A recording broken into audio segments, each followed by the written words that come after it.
Des affrontements dignes d'un film de science-fiction. Dans un parc de la Trinité plongé dans le noir, ces cannes de combat fluorescentes n'ont a priori rien à voir avec les pétrels. Et pourtant, l'animation fait en fait partie d'une démarche de sensibilisation au danger des lumières fortes pour ces oiseaux endémiques de l'île Intense. Quand les jeunes font leur premier vol pour rejoindre l'océan, ils sont attirés par les éclairages des villes. Alors pas tous les types d'éclairage, uniquement les éclairages qui sont dirigés vers le ciel. Et c'est cette partie d'éclairage qu'on appelle pollution lumineuse ou nuisance lumineuse. La soirée comptait également d'autres activités. Contes, Avec son bâton, tu sois lu. Il avait peur de rien. musique,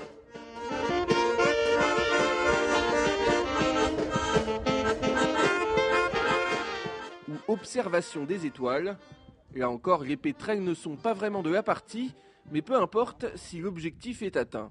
Ça permet de faire passer les messages justement dans la convivialité. C'est comme ça justement, tous ensemble, une grande famille, et autour d'un... Il n'y a pas un feu de camp, mais presque.